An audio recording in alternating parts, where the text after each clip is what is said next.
जी अस्सलाम वालेकुम। उम्मीद करता हूँ आप सब खैरियत से होंगे।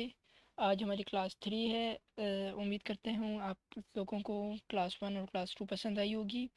क्लास 1 में हमने डैशबोर्ड के बारे में और क्लास 2 में हमारे हमें अदर इन्फो एंड कंट्रोल्स के बारे में डिस्कस किया था। आज हमारी क्लास 3 है। इंशाल्लाह हम आज user controls, admin panel, backup and restore के बारे में डिस्कस करेंगे कि इसमें क्या क्या होता है। तो चलें स्टार्ट करते हैं।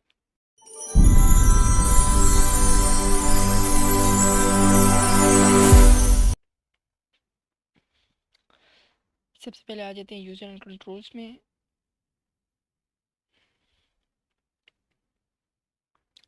आज पता नहीं नेट थोड़ा स्लो है तो उस वजह से जैसे आप देखें, जैसे हम यूज़र कंट्रोल्स में आ गए ना तो हमारे पास सबसे पहले आ रहे हैं add users, change rights, reset password, disable users end users department. तो सबसे पहले ऐड यूज़र्स पे हम क्लिक करते हैं। ये देखें, आप यहाँ से यूज़र्स क्रिएट भी कर सकते हैं और इन सब को इनको इन सब की एक्सेस भी दे सकते हैं। आप अब यूज़र 1 क्रिएट करते हैं जैसे, या किसी के लिए किसी डिपार्टमेंट के लिए भी क्रिएट करते हैं, तो आप कहते हैं उनको सिर्फ ये राइट देने की है कि वो सेल एंड डोनेशन पे काम कर सकें या अकाउंट्स पे काम कर सकें या सिर्फ रिपोर्ट्स व्यू कर सकें। तो ये सब इनमें आपको सिलेक्ट करने होंगे। जैसे मैं अभी इनका यूज़र क्रिएट करता हूँ, यूज़र 5, क्योंकि ऑलरेडी मेरे पास यूज़र 4 तक बने हुए हैं। इनका पासवर्ड रखना होगा। आप पासवर्ड कुछ भी रख सकते हैं। मैं यहाँ से कॉपी करके, अच्छा नॉट अलाउड 1, आप यहाँ पे इनका पासवर्ड रख सकते हैं। फिर आपको देखना पड़ेगा जब आप यूज़र्स पर क्रिएट कर लें तो आपने इनको क्या क्या राइट्स देने हैं। मैं इनको चाहता हूँ कि सेल डोनेशन में इनको दे दूँ, फिर इसमें अदर ये सब कैटेगरीज आ जाती हैं। इन पे आप अकाउंट्स में आ जाएगी, चार्ट ऑफ अकाउंट भी आ जाएगा, व्यू वाउचर आ जाएगा, ऐड वाउचर आ जाएगा। ये सब मैं इनको देना चाहता हूँ। मैं इनको रिपोर्ट का सिस्टम देना चाहता हूँ। रिपोर्ट में ये लोग अकाउंट्स और सेल को देखेंगे। ऐसे हर कोई ये यूज़र क्रिएट नहीं कर सकता ना, या जिसके पास एक्सेस होती है वही यूज़र बना सकते हैं। जैसे अब मेन अकाउंट मेरे पास है तो मैं एक्सेस बना सकती हूँ, या मेरे यूज़र जो मैंने अभी आप लोगों के लिए अकाउंट लॉगिन किया हुआ है तो इस पे मुझे राइट्स हैं कि मैं यूज़र क्रिएट कर सकता हूँ। अब जैसे ये देखें, write back date and entry, back date पे आप एंट्री रिकॉर्ड कर सकते हैं और डैशबोर्ड, आपको इन दोनों के राइट्स में दे देता हूँ। तो इसको मैं, ये राइट्स मैंने दे दिए हैं। मैं इसको कस्टमर डोनर एंड सप्लायर्स के भी राइट दे देता हूँ, एडजस्टमेंट इंटरेस्ट के भी दे देता हूँ। तो मैं इसको सेव करूँगा तो ये हमारे पास सेव हो जाएगा। ये देखिए हमारे पास यूज़र 5 सेव हो गया। ये मैं आपको आगे चल के बताऊँगा कि हमें कहाँ पे शो होगा। चेंज राइट्स, अब देखिए यहाँ पे यूज़र 5 शो हो रहा है आपको। ये यहाँ पे मैं क्लिक कर दिया। देखिए यूज़र 1 को ये सब एक्सेस मिली हुई है, यूज़र 5 को सिर्फ जो जो मैंने एक्सेस पे टिक किया था वो है। Sale and donation, accounts, customer donor and supplier, reports. तो अगर मैं अभी यहाँ पे ये एडजस्टमेंट, अगर अभी मैं इसको बैकअप एंड रीस्टोर का दे दूँ ना तो उसको बैकअप एंड रीस्टोर भी शो होगा, अदरवाइज़ नहीं होगा। अगर मैं उसको अप्रूव एंड डिलीट कर देता हूँ तो वो वाउचर अप्रूव भी कर सकेगा और डिलीट भी कर सकेगा। ये राइट सिर्फ CFO के पास होते हैं या एडमिन के पास, किसी के पास होते हैं अकाउंट्स के सिस्टम में, कि वो हर एंट्री को देख सके। तो इसको हम इधर से सेव कर देंगे। ये हमारे चेंज राइट्स भी हो गए। रीसेट पासवर्ड, अग, अगर आप लोग अपना पासवर्ड भूल जाते हैं ना तो आप अपने मेन अकाउंट जिनके पास होगा उनको क्या कर यहाँ से अपना न्यू पासवर्ड, अब जैसे 1 है लेकिन 2 3 4 5 मेरे पास सब आ रहे हैं क्योंकि अभी तो मैंने यूज़र 2 3 4 को डिसएक्टिव किया हुआ है। तो मेरे पास सिर्फ यूज़र 5 और यूज़र 1 आ रहा है। तो इधर आप अपना न्यू पासवर्ड रखेंगे, लिखेंगे, फिर वहाँ पे नीचे भी वही पासवर्ड आप टाइप कर दें और अपडेट चेंज पे करके आपका पासवर्ड चेंज हो जाएगा। डिसेबल यूज़र्स, अब देखिए ये मेरे पास ये सब आ रहे हैं। यूज़र 1 मेरे पास है एक्टिव और यूज़र 5 मेरे पास आपको शो हो रहा है एक्टिव। मेरे पास यूज़र 2 भी डिसेबल है, यूज़र 3 भी डिसेबल है और यूज़र 4 भी डिसेबल। अब मैं चाहता हूँ यूज़र 5 को भी मैं डिसेबल कर दूँ, तो प्रिपेयर, इसको मैं चेंज स्टेटस, अपडेट चेंज, और देखें डिसेबल हो गया। अब मैं कहता हूँ नहीं ये वापस से चेंज होना चाहिए, तो मैं इसको अपडेट कर देता हूँ। सही हो गया।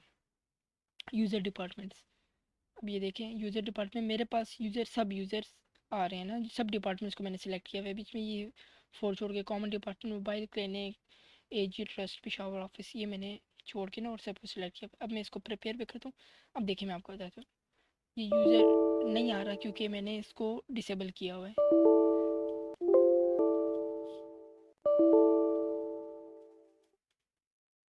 अब देखें प्रिपेयर पे क्लिक करते हैं। अब यूज़र 5 में क्लिक, यूज़र 1 पे था, अब मैं इसको यूज़र 5 पे ले आया हूँ। जैसे ही प्रिपेयर में मैं क्लिक करता हूँ, देखें मैं इसको टेक कर सकता हूँ। आपने देखा होगा कि यूज़र 4 और 3 पे हम लोग नहीं क्लिक कर सकते क्योंकि मैंने उनको डिसेबल किया। अब मैं यहाँ पे चेंज स्टेटस कर देता हूँ, अपडेट हो गया, अपडेट चेंज हो गया। अब मैं सिर्फ इन डिपार्टमेंट्स में एंट्रीज कर सकता हूँ, इसके अलावा मैं किसी भी डिपार्टमेंट में एंट्रीज नहीं कर सकता। जैसे मोबाइल क्लिनिक टिक नहीं है, मैं इसमें एंट्री नहीं कर सकता। एजी ट्रस्ट मेरे पास नहीं आएगा, मैं एंट्री नहीं कर सकता। यूज़र 5 के पास नहीं आएंगे ना, जिस जो आपको एक्सेस मिली होगी सिर्फ आप उसमें ही काम कर सकते हैं। ये था हमारा थोड़ा सा add users, change rights, reset password, disable और यूज़र डिपार्टमेंट के बारे में। अब नेक्स्ट हमारे पास है एडमिन पैनल। अब हम कंपनी इन्फो के बारे में थोड़ा डिस्कस करेंगे। ये देखिए इसको प्रिपेयर करेंगे ना, तो हमारे पास आ रहे हैं इन बैच वाइज। इसको मैं चेक कर देता हूँ। इसका मतलब है ये अगर आपके पास चेक होगा ना, ऑन होगा, तो इसमें आप एक्सेल की अपनी जितनी भी शीट्स हैं आप अपलोड करेंगे तो आपके वो एंट्रीज रिकॉर्ड हो जाएंगी। जैसे आप एक्सपोर्ट इंपोर्ट का सुना होगा आपने कि एक्सेल या किसी भी सॉफ्टवेयर में, क्विक बुक में हो गया या ज़ेरो में होगा, इंपोर्ट करें तो आपकी सारी फाइल्स अपलोड हो जाती हैं और एंट्रीज रिकॉर्ड हो जाती हैं। वैसे ऐसे इसमें भी है। इन बैच में आप अपनी एक्सेल शीट को रिकॉर्ड कर सकती हैं, इंपोर्ट कर सकती हैं। इसी तरह इन कस्टमर डोनर को चेक करेंगे तो आप कस्टमर या डोनर की एंट्री कर सकती हैं। वैसे ये एक्सेस इसलिए है कि मतलब हर डिपार्टमेंट के साथ में अपनी एक्सेस होती है। कोई रिसीवेबल पे काम कर रहा होता है, कोई पेबल्स पे काम कर रहा होता है, तो ये इसलिए इसको क्रिएट किया गया। जैसे इन एक्सेल एजेंट के 16 डेज में हमारा किसने पेमेंट करनी है, 15 डेज में हमें किसने पेमेंट करनी है, ये देखें चेक है। अगर आपने जो अब जैसे मैं कहता हूँ कि ये मैंने किसी को नहीं देना तो मैं अनचेक कर दूंगा बैच वाइज, तो ये अनचेक हो जाएगा। यहाँ से अपडेट करूँगा तो ये अपडेट हो जाएगा।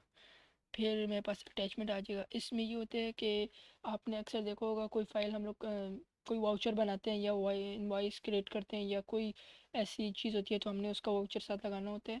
तो इसको हम लोग प्रिपेयर करके वो उस वाउचर का अपनी लैपटॉप में जो उसका नीचे नाम या कोड आ रहा होगा तो वो उसको हम कॉपी करके यहाँ पे डाल देंगे, उसको अपडेट कर देंगे तो वो वाउचर उधर आ जाएगा। एडवांस सेटिंग, इसमें ये होगा कि आप इसको चेक कर देंगे ना, तो जब भी आप अपनी सप्लायर की एंट्री करेंगे तो उसके नीचे आपको बैलेंस शो हो रहा होगा कि इस सप्लायर का इतना बैलेंस रहता है, ये डोनर का इतना बैलेंस रहता है, तो आपको वो शो हो जाएगा। आप यहाँ से टिक करके इसको अपडेट कर दें तो ये अपडेट हो जाएगा। ऐसे टी एल नन स्टॉक में ये आएगा कि मैंने ये इसलिए रिकॉर्ड किया था कि मैं 39 बेस्ट फर्स्ट रिकॉर्ड, अगर मेरी जो अमाउंट एंट्रीज रिकॉर्ड है, मेरी जो स्टॉक है मेरे पास, वो 39 से कम हो, तो 39 पे पहुंचे तो मुझे मैं ईमेल्स आना स्टार्ट हो जाए, वाइब्रेशन होना स्टार्ट हो जाए मेरी आई। जैसे ही 38 होगा तो फिर वाइब्रेशन स्टार्ट हो जाएंगी सेकंड लेवल पे। अगर 37 हो गया तो फिर मैं इसको वाइब्रेशन मेरी वापस स्टार्ट हो जाएगी लैपटॉप में जब भी मैं सॉफ्टवेयर ओपन करूँगा, या ईमेल्स आना स्टार्ट हो जाएंगी। ये आप पे डिपेंड करता है आपने किस तरह इसको अपडेट किया होगा। मैंने इस तरह इसको सेव किया, आप ईमेल के ज़रिए भी कर सकते हैं। तो मैं इसको अपडेट करता हूँ। ये आप तब करेंगे जब आप लोग अपना स्टॉक रिकॉर्ड कर रहे होंगे। तो इसमें थोड़ा सा यही था, कंपनी इन्फो है, अटैचमेंट, एडवांस सेटिंग थी और टी एल नाइन स्टॉक था। इसके बाद आता है backup and restore. Backup and restore में आप बैकअप पे क्लिक करके यहाँ से अपने सारी एंट्रीज का बैकअप भी ले सकते हैं। और आप कहते हैं कि एंट्रीज मेरे पास बहुत हो गई है, मैंने रिस्टोर करना है, तो आप यहाँ से क्लिक करके यहाँ पे रिस्टोर करें। आपके पास दोनों ऑप्शन अवेलेबल होते हैं एनी टाइम। तो ये सब बैकअप और रिस्टोर हो जाती है सारी एंट्रीज आपकी। और लॉग आउट को तो आपको पता ही है कि लॉग आउट पे क्लिक करेंगे तो सॉफ्टवेयर बंद हो जाएगा। तो ये हमने क्लास 3 में आज यूज़र कंट्रोल्स, एडमिन पैनल और बैकअप एंड रिस्टोर के बारे में डिस्कस किया। इंशाल्लाह कल हमारी क्लास 4 होगी और क्लास 4 में हम डिस्कस करेंगे अकाउंट्स के बारे में। अकाउंट्स में चार्ट ऑफ अकाउंट्स कैसे बनाते हैं, इसमें एंट्रीज कैसे करते हैं, वाउचर इसमें रिकॉर्ड कैसे होते हैं, इन सब के बारे में हम कल इंशाल्लाह डिस्कस करेंगे। अभी के लिए अल्लाह हाफिज़। उम्मीद करता हूँ आपको वीडियोस अच्छी लगी होंगी।